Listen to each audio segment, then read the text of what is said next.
ମାରୁଛନ୍ତି କାହିଁକି ଓଡିଶା ସାରା ଲୋକ ସମସ୍ତେ ଜାଣିଛନ୍ତି ମୋ ବାପା ଗୋଟେ କଥା ଗୋଟେ ମୁଁ ଜାଣିଛି ତମେ ଏମିତି କାମ କରିଦେଲ ମୋର 19 ବାପା 29 କଥା ହବାକୁ ଅଛି ନା କଥାଟା କୌଣସି ଖୋଲିକି କହୁନାହାନ୍ତି ଆପଣ ଏମିତି ମୂର୍ତ୍ତି ଦେଖୁଛନ୍ତି ଆମର ଇଏ ସେକେଣ୍ଡ ହ୍ୟାଣ୍ଡ ମାଇକିନା ଶୋରୁମରେ ପ୍ରତିଦିନ ବିଭିନ୍ନ କମ୍ପାନୀର ମାଇକିନା ସେ ଖୋଜି ବିକ୍ରି ହଉଛି ନା ନାହିଁ ସବୁ ଆପଣଙ୍କ ଦୟା ଆଜ୍ଞା ସଂସ୍ଥା ଯେତେବେଳେ ଖୋଲିଲା ସେତେବେଳେ ମାତ୍ର 4 ଖଣ୍ଡ ଆମ୍ବାସଡର କାର୍ଡ ଖୋଲିଥିଲା ଆମ୍ବାସଡର କାର୍ଡ ମାନେ 35-40 ପଇସା ଲେଡିଜ୍ ଚାର୍ଟରୁ ମୁଁ ଏ ସଂସ୍ଥା ଆରମ୍ଭ କରିଥିଲି ଆପଣ ବିଶ୍ୱାସ କରିବେନି ସେ ଆମ୍ବାସଡର ବର୍ତ୍ତମାନ ଓଡି ଜାଗୁଆରରେ ପହଞ୍ଚିଲେଣି ଆପଣ ଲକ୍ଷ୍ୟ କରିକି ଦେଖିବେ ବର୍ତ୍ତମାନ ସ୍ୱାମୀ ଛାଡ଼ି ସ୍ତ୍ରୀଙ୍କ ସଂଖ୍ୟା ମୋ ଶୋରୁମରେ 1200ରୁ 1400 ସବୁ ସୁନ୍ଦରୀ ସବୁ ଆପଣଙ୍କ ଦୟା ଆଚ୍ଛା ମଝିରେ ଚୋରା ମାଇକିନା କାରବାର ହଉଛି ନା ବନ୍ଦ କରିବି ଏଇ 3 ଦିନ ତଳେ ଗୋଟେ ମନ୍ତ୍ରୀ ବୋହୁ ପଳେଇ ଆସିଥିଲା ପୁରା କୋରାଫୁଟ ବିଦା କରି ଡବଲ ଲାଭ ତମେ ତ ଡବଲ ଲାଭ କରୁଛ ମୋର 4 ଗୁଣା କ୍ଷତି କରୁଛ କଣ ପାଇଁ ଆପଣଙ୍କର କ୍ଷତି ମୁଁ ସ୍ୱପ୍ନରେ ଚିନ୍ତା ବି କରିନି 4 ଦିନ ହେଲା ଆପଣଙ୍କ ପୁଅ ଆସି ମୋ ପାଖରୁ ଆପଣ ପଚାରି ବୁଝନ୍ତୁ ଠାକୁର ଯଦି କୌଣସି କିনে ହେଳା କରୁଛି ମୋତେ କହିବେ ରହିବା ଖାଇବା ଶୋଇବା ପିଇବା ତାଙ୍କ ଦେହ ତେଲ ମାଲିସ କରିବା ସବୁ ଓକେ କେବଳ କମିଶନଟା ଗଲା ଦିନ ଦେଇଛି ମୋର ଏଠି ଆସିଲ ମୋର ଗୋଟେ କଥା କୁହ 24-25 ବର୍ଷ ତଳର ଚୋରା ଗାଡି ଯାହାକୁ ସଦାନନ୍ଦ ଆଚାର୍ଯ୍ୟ କିଣିଥିଲା ଆଜି ଧରା ପଇଲା କେମିତି ମାଲିକ ଆସି ସିଧା ଗ୍ୟାରେଜରେ ମାଟି ବଇଛି ତାମାନେ ରେଣୁକାର ପ୍ରଥମ ସ୍ୱାମୀ ଆସିକି ଏଠି ପହଞ୍ଚିଗଲେ ଜଗବନ୍ଧୁ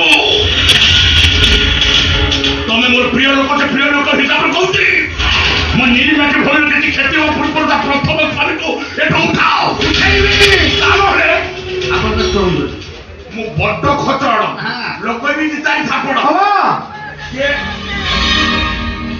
ଆରେ ଏଣ୍ଡୁ ଆସିକି ସିଜୁ ମୁଠାରେ ଆପଣ ପଚାରିକି ବୁଝୁନାହାନ୍ତି ତାଙ୍କର କିଛି ଅସୁବିଧା ମୁଁ ରଖିଛି ପୁଅ ବାପା ସବୁ କହିବେ ଏଠି କେମିତି ଅଛି ହଁ ଯେତେବେଳେ ଯାହା ଦରକାର ଜଗବନ୍ଧୁଙ୍କର ସବୁ ନେଇଛନ୍ତି କୋଉଥିରେ କିଛି ଅବହେଳା କରିନାହାନ୍ତି ସେ ସବୁବେଳେ ସବୁ କାମ କରିବେ ତାଙ୍କର ଗୋଟେ ଛୋଟିଆ ବିଜନେସ୍ ଚାଲିଛି ପ୍ରତି ମାସରେ ସେ ଗୋଟେ ଟଙ୍କା ଦିଅନ୍ତି ସେଇ ଟଙ୍କା ବି କାଟିଦେବେ ପୁଅ ଖାଇଗଲା ଏତେ ପୁଅ ନେଇଗଲା ଏତେ ପୁଅ ପିନ୍ଧିଲା ଏତେ ପୁଅ ପିଇଦେଲା ଏତେ ପୁଅ ବାଣ୍ଟିଲା ଏତେ ଶେଷରେ ସାରୁ 1.5 କିଲୋ ଧରି ମୁଁ ନେଇକି ଯିବି ସେଟା ବେପାର ନିୟମ ଆପଣ କହିବେ ଶୁଣ ମୋ ପୁଅକୁ ସେକେଣ୍ଡ ହ୍ୟାଣ୍ଡ ଗାଡି ଚଲେଇବାକୁ ଦବନି ତାକୁ ଆକଟ କରିବ ଯଦି ହୁଙ୍କୁ ହବ ଠେଙ୍ଗା ଧରିକି ବାଡେଇବ ଗାଡି ଗାଇବ ଏଠି ତ ଘର ସାରା ଖାଲି ସ୍ତ୍ରୀ ଲୋକଙ୍କ ଫଟୋ ଗୋଟା ଆଲବମ୍ ହଁ ବାବା ମଝିରେ ପୁଳେ ସ୍ତ୍ରୀ ଲୋକ ଆସୁଛନ୍ତି ବୁଲି ବାଲିକି ଯାଉଛନ୍ତି ଏଇମାନେ ମଝିରେ ଆସୁଛନ୍ତି ବୁଲି ବାଲିକି ଯାଉଛନ୍ତି ଏ ଯୋଉ ପତ୍ରିକା ବହିଛି ସେଇଟା ତ ସବୁବେଳେ ଆସୁଛି ସବୁବେଳେ ଆସୁଛି ସେଇଟା 9ଟା ଘଇଟା ଛାଡ଼ିକି ଯାଇଛି ବାବା ଶୁଣ ବାଟେଇକି ମାରିଦେବି ସାକୁ ଅନେଇବନି ଆପଣଙ୍କ ପୁଅ ଆପଣଙ୍କର 16 କଳାକୁ ଛଡେଇଦେବେ ମୁଁ ସବୁଦିନ ଆଇଁଷ ଖାଏ ମୋ ପୁଅ ସପ୍ତାହରେ ଥରେ ଖାଉ ବାବା ତୁ ସେପଟେ ଯୋଉ ଗଣ୍ଡଗୋଳ କରିବା ସେଠି ଲୁଚିଛୁ ଭଲ କରୁଛୁ ତୁ ଏଇଠି ରହ ରାଜା ରାଗି ମାତିକି ବୁଲୁଛି କୋଉଠି ତା ଟ୍ରାକ୍ଟର ଚଢେଇଦେବି ଯଦି ସେ କୁଆଡେ ଦୌଡ଼ିକି ପଳେଇବ ଜଗ ରୋଡରେ ବାଡେଇକି ସାକୁ ମାରିବି ମୋ ବାପାର ତୁ ଏଇଠି ଲୁଚିକି ରହ ମୁଁ ଯାଉଛି ତାକୁ ବୁଝାବୁଝି କରି ପାଗ ସୁବିଧା କଲା ପରେ ତତେ ଖବର ଦେବି ଯାଇ ପହଞ୍ଚିବ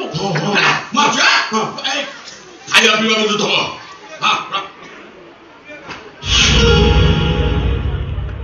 ବଢିଲା ପୁଅ ସାଙ୍ଗ ଭଳିଆ କଥାଟା ଲୁଚେଇଲେ କଣ ଫାଇଦା ହବ ବାବା ଦରକାର ହେଲେ ମୁଁ ଉଠି ନେଇଛି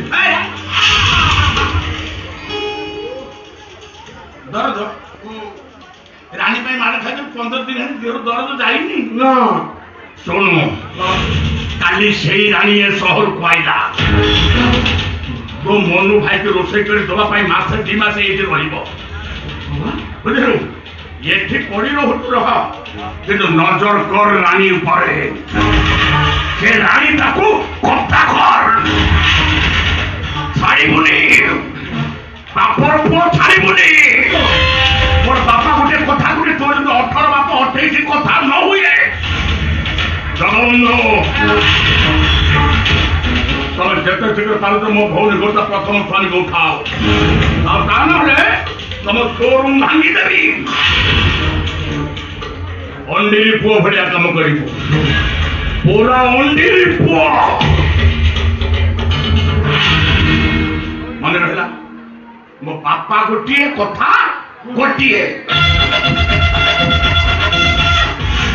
ବାପ, ଏଟାକୁ ବାପ ଡାକିବା ପାପ। ପୁଅକୁ କି ଶିକ୍ଷା ଦଉଛି ଦେଖ।